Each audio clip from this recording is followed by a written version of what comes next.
You won't believe what just happened with the Las Vegas Raiders. After weeks of frustration, they finally gave fans a reason to smile, and this time, it wasn't just luck. Something actually clicked. But was this the start of a real turnaround, or just another tease? Let's talk about it. Before we dive into the latest Raiders news, make sure to subscribe, hit that like button, and turn on the bell icon so you never miss any updates. Now, let's get straight to it. The Las Vegas Raiders just beat the Tennessee Titans, and honestly, this might have been their most complete offensive performance of the season so far. Sure, they only scored 20 points, but the way they played told a different story. Watching the tape, you could feel the difference, the rhythm, the energy, the confidence. For the first time in weeks, the offense looked alive. No more quick 3-and-outs. The drives were longer, more focused, and the team looked determined. In fact, the Raiders didn't have a single 3-and-out the entire game, and that's a big deal considering how inconsistent they've been. Now, maybe I'm just a hopeful Raiders fan, still buzzing after 4 straight losses finally came to an end. Maybe I'm overreacting. But even if the Titans aren't exactly a powerhouse right now, especially after firing their coach, this win felt different. I'm not saying this offense is Super Bowl ready. Far from it. But compared to what we've seen in the last few weeks, this was a clear step forward. The opening drive told the story, 13 plays, 58 yards, all the way to the Titans' 16-yard line. Once again, they moved the ball efficiently, something they've actually done well in recent weeks, but had to settle for a field goal. Still, that first drive showed real promise. You could see the chemistry building, the blocking improving, the play calling clicking just a bit more. There was one key moment though. After Ashton Gentry had a few solid runs, the Raiders tried to rotate and gave Raheem Mostert a carry. Unfortunately, Titans defender Jeffrey Simmons blew up the play, bursting through the gap and killing the momentum with a 3-yard loss. Moments like that show there's still work to be done. But overall, the Raiders' offense looked better. Not perfect, but definitely better. And for a team searching for identity, that's progress worth celebrating. So stay with me, because what comes next for the Raiders could change everything. On the very next play, it was 3rd down, and this time, Geno Smith played it smart. Instead of forcing a risky throw, he took the sack, courtesy of Jeffrey Simmons.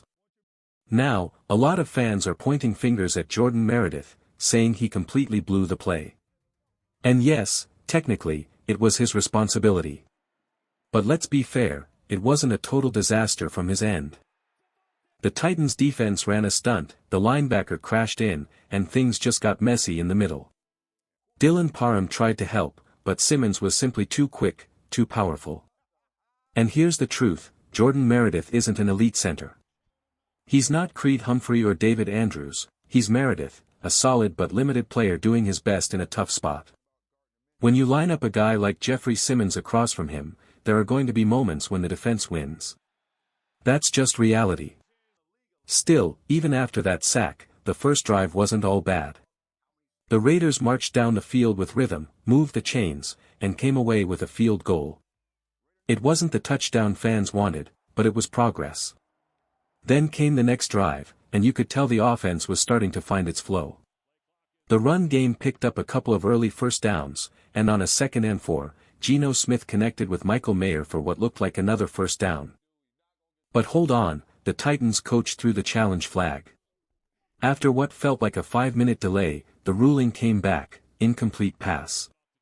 The ball hit the ground. Suddenly, 2nd-and-4 became 3rd-and-4, and all that momentum just vanished. What made it worse, there seemed to be some miscommunication on the offensive line again. Meredith passed off his man at the wrong time, and the protection broke down. Maybe he was trying to help double Jeffrey Simmons, or maybe he just read the defense wrong. Either way, it wasn't clean football. And honestly, that might point to a deeper issue, maybe the line isn't being coached with enough precision, or maybe the chemistry still isn't there yet. Whatever the reason, these small mistakes keep stalling promising drives. But here's the silver lining, the Raiders were moving the ball. The drives were longer, the plays were sharper, and even though they weren't finishing with touchdowns yet, it finally looked like this offense had some life again. So stay with me, because things are starting to get interesting that it just didn't make sense. On that play, Jordan Meredith completely let his man go, and of course, that's the exact defender who broke through and hit the quarterback. Still, credit where it's due, Dylan Parham actually held his ground well against Jeffrey Simmons. That was one of his stronger reps of the game. But that 3rd and 4 on the second drive? Yeah, that one fell apart quickly. Thankfully, it wasn't a total disaster since the Raiders had already managed at least one first down, but the next series revealed a few deeper issues. By the time we hit the 3rd drive, the offensive line was really being tested. With the backup left tackle Stone Forsythe in the game, things got shaky. He got beat not once but multiple times, and that pressure kept killing momentum.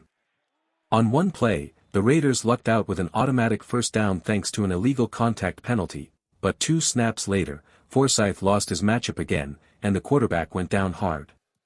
That sack on 2nd down basically ended the 3rd drive. So at that point, the pattern was clear: first drive ended in a field goal, the next 2 drives fizzled out and led to punts. But then, something shifted. The 4th drive started in the worst possible position, pinned at their own 2-yard line after a Devin White fumble. Yet somehow, the Raiders turned that pressure into power. They marched the full length of the field, and Michael Mayer capped it off with a touchdown grab. That's when everything changed. Moments later, the defense stepped up with a huge interception, shutting down the Titans' offense completely. The Raiders ran the clock out and went into halftime with momentum, and for once, it felt like they had control of the game. Usually, the second half has been the Raiders' downfall. We've seen too many cold starts and lifeless drives coming out of halftime. But not this time.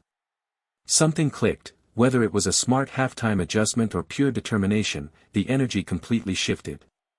Opening the 3rd quarter, the Raiders put together a statement drive, 13 plays, 70 yards, and a touchdown.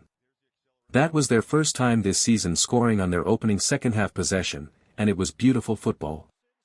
Balanced play calling, strong blocking, and a confident finish. And on their very next drive, they picked up another 47 yards, marching right into field goal range. That's the kind of offensive rhythm Raider Nation has been waiting to see: steady, composed, and dangerous. Stay with me, because what happened after that drive might just prove this team is finally waking up. Then came the moment that shifted the entire rhythm of the game. Geno Smith dropped back, pressure closing in fast, and for some reason, instead of going down or throwing it away, he forced a pass that should have never left his hand. You could even hear someone on the sideline shouting, "The tight end's leaking." But it was too late. The play was doomed from the start. Jeffrey Simmons burst through again, tossing Dylan Parham aside like a rag doll, and crushed Geno as he released the ball. It was a brutal mistake, not just because of the hit, but because it erased what had been another promising drive. That's the thing about this team right now: they're finally moving the ball, finally building rhythm, but one bad decision can flip everything in seconds. Geno just has to be smarter there. Take the sack. Protect the drive. Keep the points on the board. And it stings even more because, before that throw, the